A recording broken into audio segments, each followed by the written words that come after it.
सदस्य नहीं पहुंचता है तो उस सदस्य के साथ में क्या किया जाए, उस सदस्य क्या वो यूनियन में रहने के योग्य है या लायक है या नहीं है। ये सवाल, ये जवाब मैं आप लोगों से ही चाहूंगा।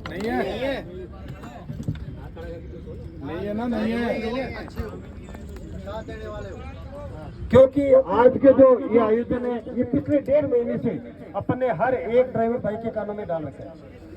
पिछले 1.5 महीने से काम का अगर अचानक कल रात को अपन अनाउंस करते और आज नहीं पहुंच पाते तो कहीं ना कहीं अपन समझ सकते थे, परंतु 1 महीने से मैसेज घूम रहा है कि 20 तारीख को हम सब एक मीटिंग का आयोजन कर रहे हैं, पहले भी अपन लगभग जितनी बार मीटिंग का आयोजन करते हैं सारे भाई लोग नहीं पहुंच पाते हैं। तो क्या मैं इसका कारण जान सकता हूँ क्यों नहीं पहुंच पाते, कौन सी मंशा के तहत नहीं पहुंच पाते? भाई साहब एक आदित्य भार्गव का अनाउंसमेंट करना, कौन केटीएस में डाल रहा है राइड अजमेर की बुकिंग?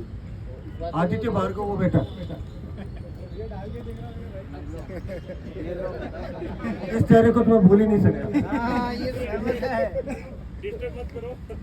इसको ले जाओ भाई साहब, मजाक बना रखा है। इसको ले जाओ भाई साहब। तो मैं अब आप लोगों से ये पूछना चाहूंगा, आपके बीच में से मैं कुछ भाई लोगों के नाम लेके खड़ा कर रहा हूँ। आप लोग बताएं कि अपने को यूनियन को मजबूती देने के लिए क्या करना चाहिए। सबसे पहले तो पन्नालाल जी भाई साहब आप ही बताइए, आ जाओ। क्योंकि अपने ग्रुप में कोई नहीं बोलता है, चुप रहते हैं सब। ये सबसे बड़ी विडंबना है ग्रुप की। जब ग्रुप बना रखा है, संगठन बना रखा है तो उसमें बोलते क्यों नहीं हो? ये बोलते हैं इसलिए इनको बुलाया जा रहा है।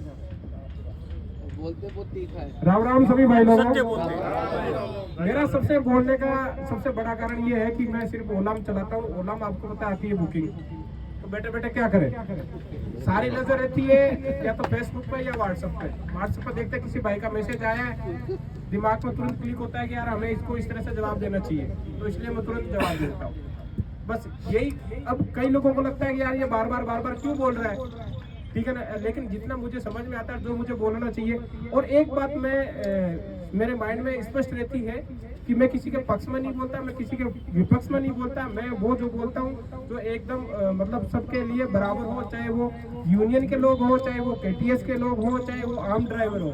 अगर यूनियन भी कहीं गलत है तो मैं उसके खिलाफ भी अपनी आवाज उठाता हूँ और उसके खिलाफ भी मैं बोलता हूँ कि नहीं, यूनियन इस पॉइंट पे गलत है और इसको वो ऐसा करना चाहिए, ठीक है। क्योंकि देखो कुछ लोगों तो यूनियन में ऐसे रहना ही चाहिए जो यूनियन की जहाँ गलती हो या यूनियन गलत दिशा में जा रही हो। कई बार होता भी, ऐसा जरूरी नहीं है कि सब भगवान हो, क्योंकि यूनियन में भी अपने जैसे लोग जुड़े हुए हैं, एक सामान्य ड्राइवर जुड़े हुए हैं, तो गलतियां कहीं हो भी जाती है, कहीं उसको अपना फर्ज होता है उसको एक राय देने के लिए। अगर समझ में आता है यूनियन को तो वो अपने करे या न करे, वो उनकी वो जाने। लेकिन अपने को अगर लगता है कि यूनियन को ऐसा करना चाहिए जिससे अपने ड्राइवरों में एक विश्वास पैदा होगा। मेरी एक शुरुआत से ही, जब से मैं यूनियन में जुड़ा तब से मेरा एक क्लियरिफिकेशन रहा है कि मैं चाहता हूँ, क्योंकि मैंने पहले भी यूनियन देखी है और यूनियन का हिस्सा रहा हूँ। जैसे राजस्थान वाहन चालक का मैं हिस्सा रहा हूँ, काफ़ी टाइम तक रहा हूँ। 2016-17 में जो यहाँ पे हड़तालें हुई थी उसमें भी मैंने काफ़ी बढ़ चढ़ करके हिस्सा लिया था, लेकिन हालांकि बाद में उन यूनियन वालों ने घपले कर दी है, वो अलग बात है। तो इस यूनियन पे इतना जोर देने का मेरा रीजन वही है कि जो पीछे हो चुका वो दोबारा इस यूनियन में ना हो। इसलिए मैं हर उस चीज़ में यूनियन के हिसाब किताब में किसी में भी मैं पारदर्शिता की मांग करता हूँ कि यूनियन जितनी अपने कामों में पारदर्शिता रखेगी, अपने हिसाब किताब में या किसी भी चीज़ में, उतने ड्राइवरों को विश्वास रहेगा, किसी ड्राइवर को अविश्वास नहीं होगा। कई बार क्या होता है कि हमारे को हम चीज़ देख लेते हैं, समझ लेते हैं, लेकिन हम उसका विरोध नहीं करते हैं, लेकिन हम उससे साइड जरूर हो जाते हैं, ठीक है ना। हम विरोध नहीं कर पाते किसी वजह से, तो वो क्या है कि ऐसी गलती करनी ही नहीं। यूनियन की या केटीएस की कोई ऐसी कमी जो है ड्राइवर के सामने वो नहीं है, क्योंकि हर चीज में पारदर्शिता रखे, हर चीज में खुली किताब रखे। उसमें कोई क्या कर लेगा, उसमें क्या डाउट कर लेगा, कोई दूसरा ही उसके ऊपर क्या आपको भड़का देगा, ये बताओ। अभी मान लो अपनी यूनियन है क्रांतिकारी टैक्सी यूनियन, उन्होंने अपना सारा हिसाब किताब अपने ड्राइवरों के सामने रखा है, जो वो कर रही है अपने ड्राइवरों के सामने। तो अपनी दूसरी यूनियन वाला वो अपनी किसी भी सदस्य को कैसे भड़का सकता है? नहीं भड़का सकता, वो कुछ भी कर ले। आज अभी नहीं भड़का पा रहा, बातें सारी होती है, बाकी यूनियन कहती है नहीं उसमें तो साहब यूनियन में ऐसा होता है वैसा होता है। जब हमारे सामने आते हैं तो हम बोलते हैं नहीं ऐसा ऐसा नहीं होता है, ऐसा ऐसा होता है। मैं अब भी बात करके किस चीज़ में स्पष्टीकरण चाहिए मैं अब भी मांग लेता हूँ 10 मिनट के अंदर। और है भी है कि जब भी मैं किसी चीज़ का स्पष्टीकरण मांगता हूँ या पूछता हूँ तो मेरा जवाब विजय जी अध्यक्ष साहब आकर के उसका जरूर देते हैं। और यूनियन के फायदे तो जितने लोग यहाँ पे आए हैं वो अच्छी तरीके से जानते हैं कि कितने फायदे हैं। जब हम अकेले थे तो कैसे पागलों की तरह घूमते थे, और आज जो है हमारे अंदर कितना आत्मविश्वास आया है, और हम लोग जो है ना एक जिस हिसाब से बाकी कैटेगरी के लोग जो है ना अपना काम करते हैं उसी विश्वास के साथ, उसी आत्मविश्वास के साथ हम लोग काम कर रहे हैं। आज मैं कहीं बुकिंग लेकर के जाता हूँ तो मुझे ये डर नहीं रहता कि ये ग्राहक है मेरे साथ में बदतमीजी कर देगा या मेरा पैसा नहीं देगा, बिल्कुल 1% नहीं। जबकि पहले ग्राहक पैसा भी नहीं देता था, पेमेंट भी नहीं देता था, 2 गाली और सुना के जाता था ऊपर से, और नीचे गर्दन करके वो सब कुछ हमें सहन करना पड़ता था। और आप ये भी देखिए वो जो घटना होती थी अंदर तक हमारे के घाव करती थी, लेकिन घर जाके नहीं बता सकते थे। आप सबको मालूम नहीं बता सकते। और आज हम बताते हैं कि एक ग्राहक ने मेरे साथ में ऐसा किया और हमने फिर उसको ऐसा जवाब दिया। ठीक है, तो घर वाले भी उनको कहीं से कहा, अगर अपने अंदर आत्मविश्वास आ रहा है, अगर अपनी इज्जत होती है तो घर वाले भी अपनी इज्जत करते हैं। उनको भी समझ में आता है कि हाँ कि जो भी अपने घर वाले कर रहे हैं कि भाई ये बंदा जाता है तो बाहर है तो एक रेपुटेशन की कमाई करके लेकर के आता है। तो मैं बहुत सारे अपने ड्राइवर ऐसे होते हैं, जैसे मैं रोड पे कई बार चलता हूँ, ड्राइवर पेड़ के नीचे खड़ा है, ऊंची टांग करके खड़ा है, क्योंकि दिन भर नीचे टांग रहती है तो ग्लास में डाल करके साइड में गाड़ी लगा करके उसको गाड़ी बजाता हूँ, उससे बात करता हूँ। तो जो पॉजिटिव ड्राइवर होता है वो तरीके से बात करता है, 5-10 मिनट बात करता है, हम उसको समझाते हैं। और कई ड्राइवरों से मेरा सामना भी हुआ तो यूनियन से जुड़ना चाहते हैं, जिनकी पॉजिटिव सोचा, तो मैं यूनियन तक उसकी बात पहुंचा भी हूँ, उनकी बात भी मैं करवाई हूँ कि ये बंदा है पॉजिटिव है, इसको ही अपने परिवार मानने लायक है, आप अपने इसको परिवार में ले लीजिए। लेकिन कुछ लोग होते हैं जो बिल्कुल नहीं सुनने देते, उनको एक ड्राइवर है दूसरे ड्राइवर को देख कर ऐसा लगता है कि यार ये पता नहीं क्या है, जबकि भाई दोनों एक ही कौम का है, एक ही काम कर रहे हैं। उसमें तेरे पर हाँ ये फर्क हो सकता है कि तू ओला में चल रहा है वो उबर में चल रहा है, इससे ज्यादा कुछ नहीं हो सकता। ठीक है। और दूसरा अभी मैं बात कर रहा हूँ कि मैंने 2015 में मैंने गाड़ी ली थी और 2017 में मैंने उबर के अंदर गाड़ी ले ली। जब 2015 में मैंने गाड़ी लेते सबसे पहले ओला में लगाई थी, तब तो वो करीबन 45,000 का महीने के दे रहे थे। 2016-17 से उन्होंने जो है अभी का जैसा होता है वैसे पर किलोमीटर के हिसाब से कर दिया था।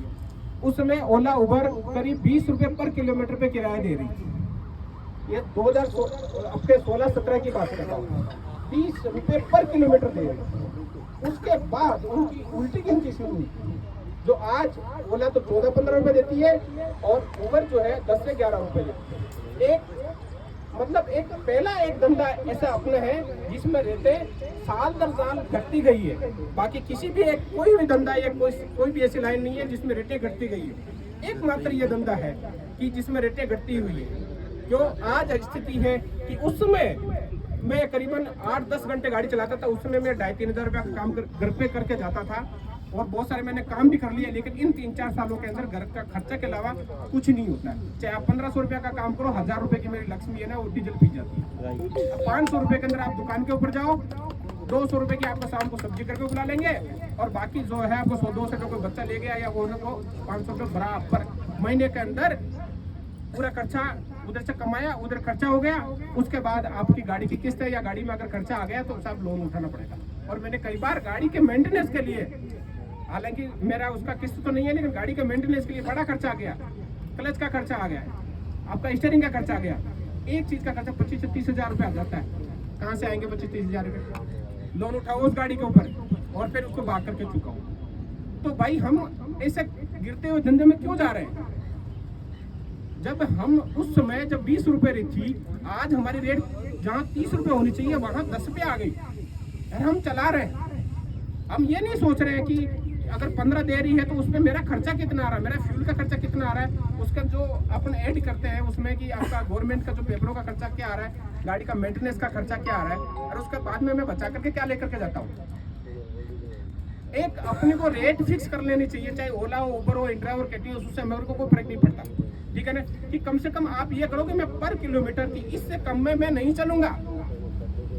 अगर मेरे को 10 किलोमीटर जाना है तो मुझे कम से कम 150 रुपये तो चाहिए ही चाहिए।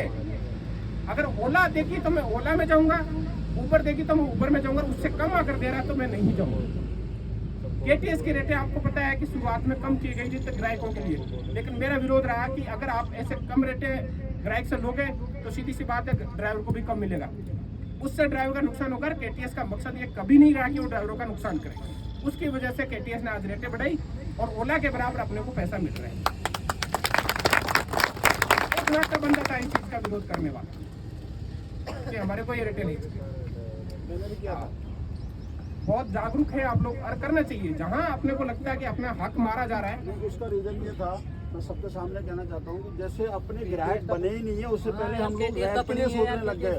रैट के लिए नहीं सोचना था, पहले उबर को खत्म करने का यही एक माध्यम था कम करने का। भाई साहब ओला उबर के आप अगर उनके बराबर में रेट करके चलते तो कभी नहीं चल सकते। आज ओला उबर की बात कर रहा हूँ ना, ग्राहक से 10 रुपए किलोमीटर ले रही है आप उबर, आप केटीएस 10 रुपए लेगी तो कितना देगी ड्राइवर को? नहीं, केटीएस 10 में भी हम करने के लिए तैयार है, लेकिन उसका रीजन ये है ग्राहक तो बनना अरे सर ग्राहक में बता रहा हूँ, उबर के ग्राहक को आप रेट कम करके नहीं तोड़ सकते, मैं गारंटी देता हूँ आपको।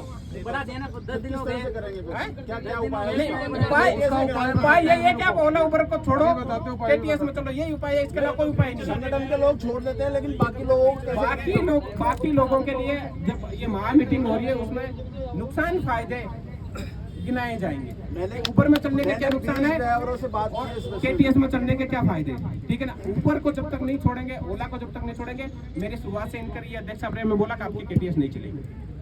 आज भी वही, आप कितने किराए में नीचे गिर जाओ नहीं चलेगी। ऊपर का जो ग्राहक है जो ऊबर में चल रहा है उसको 10 रुपए किलोमीटर के अंदर आपकी गाड़ी मिल रही है, आप बुक करके देख लो। आप कहती है 10 रुपए किलोमीटर में गाड़ी नहीं दे सकती जाएगी तो ड्राइवर को क्या मिलेगा? 8 रुपए किलोमीटर मिलेगा उसको। तो वही तो कह रहे हैं ना, और हम क्या कह रहे हैं, आज इनको मैं शुरू में कहा कि आप जो है ना रेट में कंपेयर मत करो, आप पकड़ो ड्राइवर को कि वो केटीएस में चले। आज मेरे पास में उबर की बुकिंग है, मैं लेने जा रहा हूँ, अगर ओला की बुकिंग मेरे रास्ते में आ जाती है तो मैं उबर की कैंसिल बुकिंग करके ओला में जाता हूँ, क्योंकि ओला मेरे को अच्छा पैसा देता है।